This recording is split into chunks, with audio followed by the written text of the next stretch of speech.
예고편에서 보여지듯 영화 시빌워에서는 어벤져스의 두 정신적 지주 캡틴 아메리카와 아이언맨이 대립하게 될 겁니다.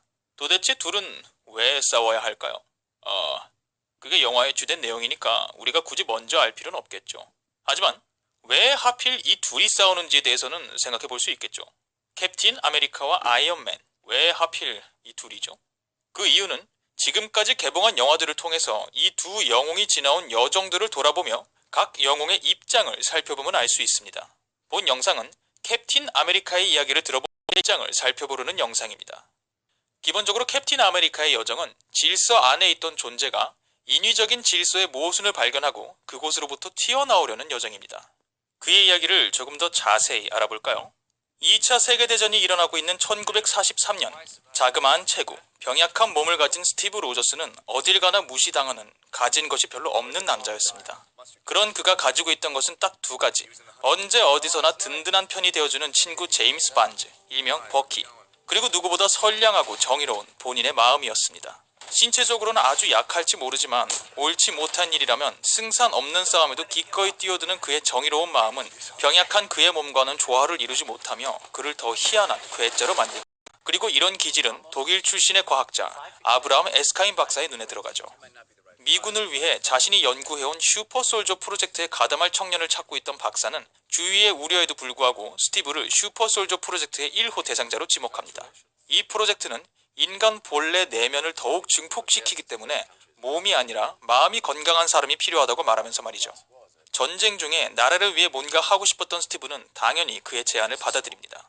그렇게 에스카인 박사의 연구와 세계적인 재벌이자 공학 박사인 하워드 스타크의 도움, 그리고 스티브 로저스의 의지가 맞아떨어져 스티브는 슈퍼솔저로 재탄생합니다. 네, 참 해볼만한 편향이죠. 하지만 히틀러의 비밀 조직이자 히틀러를 넘어 세계를 지배하려는 야망을 갖고 있는 악의 조직 히드라에서 보낸 스파이가 실험장에서 에스카인 박사를 암살하고 스티브는 유일한 슈퍼솔저로 남게 됩니다.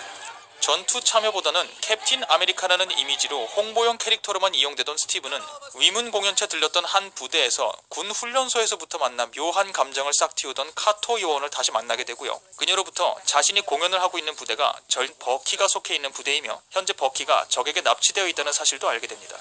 꼭두각시처럼 시키는 대로 위문 공연만 할 수는 없다는 결론을 내린 캡틴은 홀로 적진에 침투, 알 수 없는 생체 실험을 당하던 버키를 포함하여 수백 명의 연합군 병사들을 탈출시킵니다.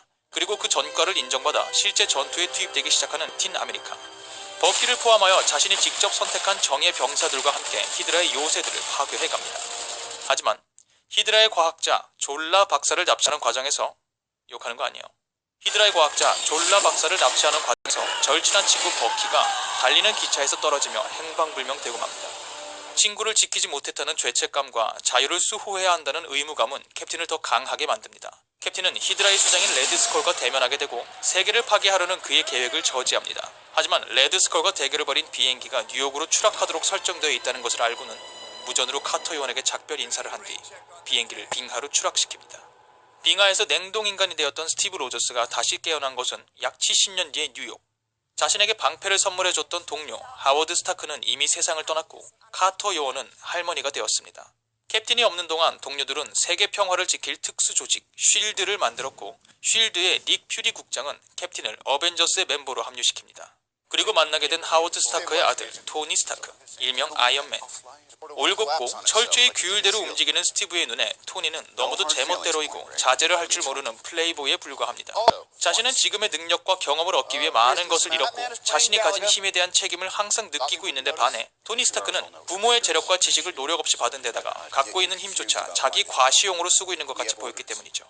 닉 퓨리가 시키는 일은 제대로 하지도 않고 쉴드의 컴퓨터를 해킹하려고만 하는 토니와 이를 못마땅하게 여기는 스티브는 언쟁을 벌입니다. 하지만 토니와의 언쟁 이후 캡틴은 자신이 무조건적으로 따르는 조직이 그럴 만한 가치가 있는 곳인지에 대한 고심을 하게 되죠. 그리고 토니와 스티브는 각기 다른 방식으로 쉴드가 대량 살상 무기를 개발하고 있음을 알게 됩니다. 이를 두고 닉 퓨리를 추궁하려던 토니와 스티브는 엉뚱하게도 서로가 언쟁을 주고받게 됩니다. 토니는 대량 살상 무기를 만들어 지구를 지키겠다는 계획이 과거 군사용 무기를 생산하던 토니 스타크의 회사가 가져온 부품을 그대로 재현할 것으로 보였던 거죠. 토니의 회사에서 만들어진 무기들이 테러리스트의 손에 들어가요. 어쨌든 공동의 적이 눈앞에 있었기 때문에 둘은 다시 갈등을 봉합하는 로키를 지구에서 쫓아냅니다. 하지만 조직 혹은 시스템에 대한 캡틴의 의심은 깊어져만 갑니다. 영화 윈터 솔저로 넘어와서 평화를 지키는 쉴드와 그 쉴드의 국장 닉 퓨리, 이 양쪽이 모두 뭔가를 숨기고 있다고 캡틴은 느끼기 시작합니다. 닉 퓨리는 더 이상 캡틴에게 모든 걸 숨길 수 없다지 캡틴에게 비밀리에 개발 중인 기술을 보여줍니다. 세계 평화에 위협이 될 만한 사람들을 사전에 감시하고 공격할 수 있는 위성 기술이었죠. 캡틴은 이 기술에 반대합니다. 아직 나쁜 짓을 벌이지도 않은 사람을 의심된다는 이유로 미리 나쁜 사람으로 규정해서는 안 된다는 거죠. 이 사건이 있고 얼마 지나지 않아 닉 퓨리 국장이 괴한의 습격을 받습니다. 이를 통해 쉴드 내에 배신자들이 있다는 것과 그들이 어떤 용병을 이용하고 있다는 사실을 캡틴은 알게 됩니다. 캡틴은 이 용병을 직접 마주하게 되는데요. 놀랍게도 이 용병은 바로 7년 전에 달리는 기차에서 사라진 자신의 친구 버키였습니다. 정신은 생하고 한 팔은 기계화된 채로 캡틴을 알아보지도 못하는 버키, 일명 윈터 솔저. 엎친 데 덮친 격으로 닉 퓨리의 습격의 죄를 뒤집어 쓴 캡틴, 자신이 속한 쉴드의 본부, 쉴드 요원들에게 공격을 받습니다. 뭔가 대단히 잘못되어 있다는 것을 느낀 캡틴은 우연히 알게 된 공군 출신 샘 윌슨, 일명 팔콘과 유능한 스파이 블랙 위도우, 나타샤 로마노프의 도움을 받아 진실에 다가갑니다. 자신이 붕괴시킨 줄 알았던 악의 조직 히드라가 이미 그 정체를 숨기고 오랫동안 쉴드에 뿌리 내리고 있었으며, 쉴드가 개발 중인 위성도 세계 평화가 아니라 히드라의 세계 장악을 방해할 만한 인물을 골라내서 죽이려는 기술이었던 것이었습니다. 쉴드가 제 역할을 하고 엄청난 권력을 갖게 되기까지는 캡틴의 역할이 매우 컸습니다. 쉴드의 최정예 요원이니까요. 하지만 캡틴이 해온 일은 언젠가부터는 쉴드의 탈을 쓴 히드라를 위했던 거죠. 닉 퓨리는 이 사실을 밝혀내려다가 공격당한 것이었습니다. 커다란 경우 어떤 일이 벌어질 수 있는지 알게 된 캡틴은 위성 발사를 막아내고 쉴드를 자신의 손으로 해체시킵니다. 그 과정에서 윈터 솔저와 다시 대면하게 되죠. 하지만 캡틴이 마지막 순간 싸움을 포기하면서 윈터 솔저는 헷갈려하고요. 결국 캡틴의 목숨을 살려준 윈터 솔저는 어딘가로 사라집니다. 영화 말미에 자신의 과거를 마주하는 버키의 모습이 잠시 등장하죠.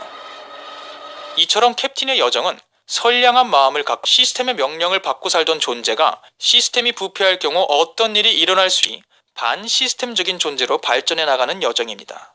여기에 자신에게 큰 힘을 주었던 조직이 부패해버린 데에 대한 배신감도 컸겠죠. 그래서 캡틴 아메리카 거대한 조직보다는 인간의 선택과 자유를 믿습니다. 이는 인간 개개인의 선량한 마음에 대한 믿음이 있기 때문이기도 하죠.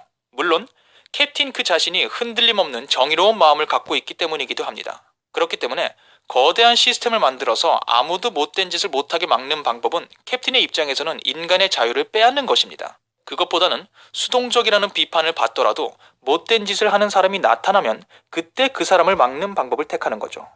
시스템과 인위적인 질서보다는 인간의 자유의지 수호에 더 높은 가치를 두는 캡틴의 모습은 에이지 오브 울트론에서도 이어집니다. 지구의 위협으로 다가온 트론은 사실 토니 스타크가 어벤져스가 없는 세상을 꿈꾸며 만들어낸 인공지능이었습니다. 과의 싸움을 준비하는 과정에서 악에 대해 적극적인 대응을 하려는 아이언맨과 소극적인 대응 방식을 취하는 캡틴의 언쟁이 등장하죠. 어벤져스의 멤버들 중에 그 누구보다 규율과 질서에 엄격하지만 아이러니하게도 인위적인 질서와 자유를 제한하는 시스템에는 거부감을 일으키는 캡틴 아메리카. 아이러니하죠. 결국 울트론을 제거하는 데 성공합니다. 하지만 이 과정에서 소콘 나라의 일부가 통째로 사라지고 말죠. 어벤져스 1에서는 뉴욕이 쑥대밭이 되기도 했고요. 앞서 말씀드렸듯이 시빌워에서는 어벤져스의 존재 의미와 이들이 가져오는 피해에 대해서 심층적으로 다뤄질 것이며, 캡틴 아메리카도 이에 대해 내놓을 것입니다. 어벤져스 역시 하나의 거대한 힘인 것은 사실이니까요. 아이언맨의 여정과 입장이 정리된 영상을 보고 오신 분이라면 이 둘의 결론이 정반대가 될 가능성이 높다는 것을 추측하실 수 있을 겁니다. 과연 캡틴 아메리카가 내놓는 해결책은 뭐예요? 영화로 확인해봅시다. 네, 여기까지.